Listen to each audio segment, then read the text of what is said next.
اینی که یه آقایی در یک گوشه‌ای عباشه بکشه به کول خودش بگه من به کارهای کشور کار ندارم، من به نظام کار ندارم، این افتخار نیست، این ننگه. بهانه‌ام این است که فلان انتقاد ما داریم، فلان. خیلی خوب، 100 تا انتقاد داشته باش، 200 تاش به خود ما امامیه وارده. وجود انتقاد و عیب در یک مجموعه اگر موجب می شود انسان این همه محسنات و نقاط قوت رو در اون مجموعه نبینه، ملاحظه نکنه.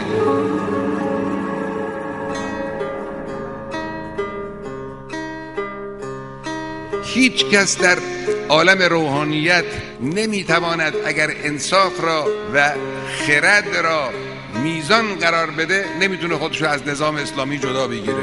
نظام اسلامی یک امکان عظیمی رو در اختیار داعیان الله و مبلغان اسلام قرار داده. چه چنین چیزی برای من و شما در طول تاریخ روحانیت وجود داشته، از اول اسلام تا حالا؟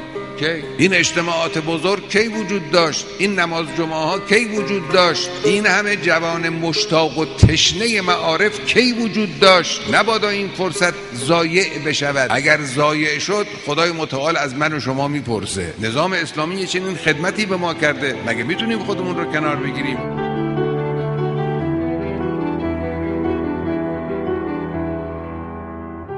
این نظام مرتبط و متصل و همزاد است نسبت به روحانیت. اگر روحانیت نبود شما بدانید این نظام تشکیل نمیشد، این انقلاب پیروز نمیشد. نتیجه سقوط آنچنان حکومتی است و تشکیل این چنین نظامی و استقامت و استحکام و ریشه‌داری این نظام تا امروز که به توفیق الهی قرنها این نظام پابرجا خواهد بود.